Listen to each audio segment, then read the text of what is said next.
उनके बाहर निकलते ही वो पूरा प्लेन बर्फ के नीचे पानी में चला जाता है। इसके साथ फू को पता चलता है कि नताशा की जान भी जा चुकी है और फिर जिंग के कहने पर फू उसे और नताशा की बॉडी को लेकर आगे बढ़ने की कोशिश करता है क्योंकि जिंग का पैर भी टूट चुका है। उसी दौरान उन्हें एक एवलांच अपनी तरफ आता हुआ दिखाई देता है, जिसको देख जिंग फू से गड्ढा खोदने के लिए बोलती है, जो वो किसी तरह से बड़ी मुश्किल से खोद देता है और फिर जिंग और फू उसके अंदर घुस जाते हैं, जिस वजह से इन्हें नताशा की बॉडी को वहीं छोड़ना पड़ता है। और एवलांच के गुजरने के बाद दोनों बाहर आते हैं और यहाँ फू डिसाइड करता है कि वो नताशा को यहीं बर्फ में दफना देंगे। इस दौरान फू नताशा की टोपी लेकर खुद पहन लेता है और ये लोग उसे आखिरी विदा लेते हैं, लेकिन जिंग अभी भी चल नहीं पा रही होती है। इस वजह से फू को उसे उठा के ले जाना पड़ता है, जिस दौरान दोनों कई बार गिरते हैं और इसी के कारण जिंग वहीं बेहोश हो जाती है। जिसे जब होश आता है तो वो खुद को एक कॉटेज में पाती है, मतलब कि फू उसको किसी तरह यहाँ पर लेके आ गया है। जिंग होश में आने के बाद कहती है कि तुम्हें मेरे पैर को सीधा करना होगा, क्योंकि अगर मैं ऐसे ही रही तो कुछ ही दिनों में मेरी मौत हो जाएगी। यहाँ फू काफी डरते हुए उसके पैर को ठीक करता है, जिससे जिंग को थोड़ा आराम तो मिलता है, मगर अब भी वो अपने पैरों को हिला नहीं सकती है। इसलिए फू कॉटेज के बाहर जाकर देखता है तो उसको वहाँ पर एक जनरेटर मिलता है, जिसको वो तुरंत चालू करता है। अब उसके कारण वहाँ पर लाइट्स आती है और उससे हीटर वगैरह भी ऑन हो जाते हैं। अब और अंदर जाने पर उसे वहाँ पर ढेर सारा पैकेज फूड मिलता है, जिसकी मैन्युफैक्चरिंग डेट को देखकर जिंग अंदाजा लगा लेती है कि कुछ साल पहले यहाँ पर चाइनीज रिसर्चर आकर ठहरे हुए थे, जिसका साफ मतलब होता है कि ऑरोरा स्टेशन इस जगह से करीब 20 किलोमीटर की दूरी पर ही होगा, लेकिन वो किस डायरेक्शन में है इसका उन दोनों को अंदाजा नहीं होता। इस पर फू जिंग से कहता है कि तुम चिंता मत करो, मैं रोज जाकर अलग अलग डायरेक्शन में उस स्टेशन को ढूंढने की कोशिश करूंगा और इस तरह हम यहाँ से जल्द ही निकल पाएंगे।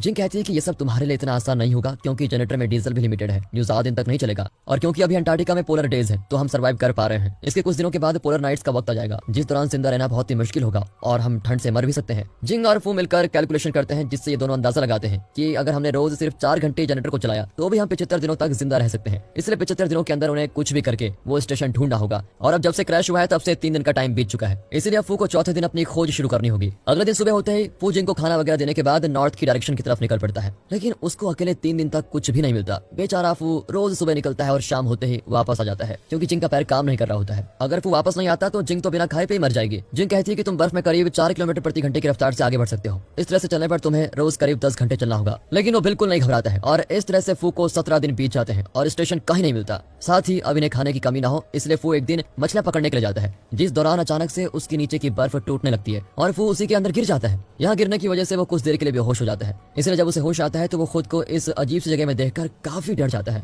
फू काफी कोशिश करता है कि यहाँ से वो बाहर निकल पाए, लेकिन उसे कोई भी रास्ता नहीं मिलता और यहाँ फंसे हुए उसको अब 2 दिन का समय बीत गया है। दरअसल फू अब यहाँ से बाहर निकलने की उम्मीद पूरी तरह खो चुका है, लेकिन इसी बीच फू को जिंग का ख्याल आता है और वो भगवान से प्रार्थना करता है कि मुझे खुद के लिए नहीं बल्कि जिंग के लिए यहाँ से बाहर निकलना होगा। वो दोबारा से हिम्मत करके इस बार पतली पतली चट्टानों से होकर बाहर निकलने की कोशिश करता है। तो वहीं दूसरी ओर जिंग 2 दिनों से फू की राह दिख रही है, मगर जब ठंड हद से ज्यादा हो जाती है तो मजबूर होकर उसे जनरेटर चालू करने के लिए बाहर जाना ही पड़ता है। अब वो बड़ी मुश्किल से रेंगते हुए जनरेटर के पास आ ही जाती है, लेकिन चाह कर भी उसको चालू नहीं कर पाती। यहाँ जिंग पूरी तरह हार मान लेती है और फिर वो मजबूरन अपने हाथ की नस काट लेती है। इधर दिखाते हैं तो फू किसी तरह से उस जगह से बाहर निकलने में कामयाब हो गया है और निकलते ही वो भागते हुए जिंग को ढूंढता हुआ घर पहुंचता है, जो उसे वहां तो नहीं मिलती, लेकिन जब वो बाहर आकर देखता है तो वहां जिंग बेहोश पड़ी हुई है, मतलब कि उसकी सांसें अभी भी चल रही है। इसके बाद जब जिंग को होश आता है तो वो खुद को अंदर पाती है और जैसे वो फू को देखती है तो काफी खुश होती है। फू उसे फिशेस का सूप देता है जो उसने बर्फ के अंदर गिरने से पहले पकड़ी थी। वो जिंग से रिक्वेस्ट करते हुए कहता है कि तुम अपना हौसला कभी मत खोना और आगे ऐसी हरकत कभी मत करना। यहाँ जिंग को धीरे धीरे फू पसंद आने लग जाता है और फू फिर रोज की तरह स्टेशन को ढूंढने के लिए निकलता रहता है और इस तरह 34 दिन बीत चुके हैं, लेकिन अब तक उसे कहीं कोई दिखाई नहीं दिया है। ऐसे ही एक दिन फू जब घर से निकलता है तो वहाँ अचानक से उसे दिखाई देना बंद हो जाता है। अब इससे वो काफी घबरा जाता है कि हुआ क्या है, उसे कुछ भी समझ नहीं आता,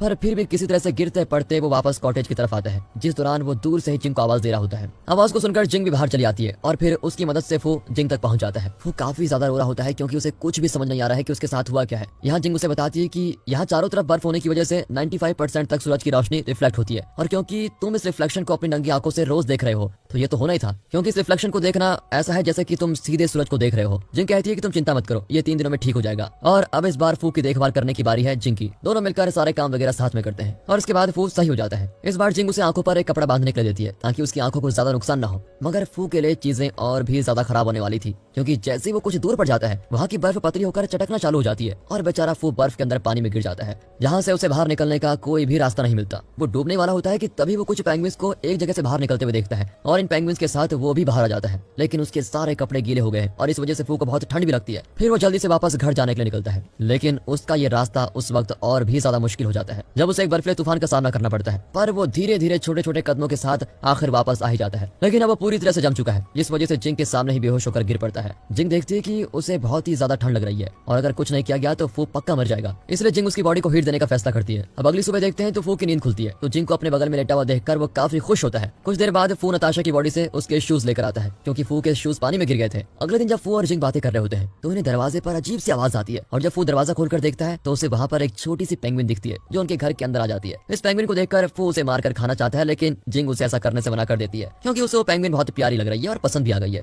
साथ ही जैसे जैसे समय बीतता है फू और जिंग दूसरे के करीब आते जाते हैं। जिंग पहले फू से चिढ़ती थी, लेकिन अब उसकी कंपनी को एंजॉय करती है। फू उसको एक स्लेज पर बैठाकर काफी दूर तक घुमाता है। फिर एक दिन अचानक जिंग की नाक से खून आने लग जाता है, जिसे देखकर फू पूछता है कि तुम्हें हुआ क्या है। जवाब में जिंग बताती है कि मुझे ये विटामिन सी की कमी की वजह से हो रहा है। दरअसल मुझे हरी सब्जियां खाने की जरूरत है और अगर ऐसा ही चलता रहा तो पहले मेरे दांत टूटेंगे, फिर नाखून और सिचुएशन फिर और भी ज्यादा खराब हो जाएगी। आगे वो कहती है कि मैं इसीलिए कह रही हूँ कि तुम मेरी फिक्र बिल्कुल मत करो, तुम बस किसी तरह से खुद की जान बचाओ। अब इस पर फू जिंग को अपने सामने बैठाकर बहुत ही रोमांटिक तरीके से प्रपोज करता है। वो कहता है कि मैं अपनी पूरी जिंदगी इसी तरह से तुम्हारे साथ बिता सकता हूँ क्योंकि मेरे लिए तुम और तुम्हारी लाइफ बहुत जरूरी है। जिंग भी फू के इस प्रपोजल से काफी खुश होती है, लेकिन उसे मन ही मन में डर है कि कहीं मैं यहीं मर न जाऊं। अगले दिन फू निकलने वाला होता है तो जिंग उससे कहती है बार बार लौटने से तो अच्छा है कि तुम स्टेशन को ढूंढना जारी रखो, मेरे कारण तुम वापस मत आया करो। लेकिन फू उसकी एक नहीं सुनता और हर दिन वापस आता रहता है। इसके बाद एक दिन जब वो जाता है तो उसको अरोरा स्टेशन मिल ही जाता है, जहाँ पहुंचकर वो कुछ लोगों को लेकर जिंग को लेने वापस आता है। ये लोग उस घर तक पहुंचते ही है कि तभी वहाँ पर एक और एवलांच आ जाता है और उसको देखते ये लोग गाड़ी घुमा देते हैं। ये एवलांच इतना शक्तिशाली होता है कि उसके पूरे कॉटेज को तबाह कर देता है।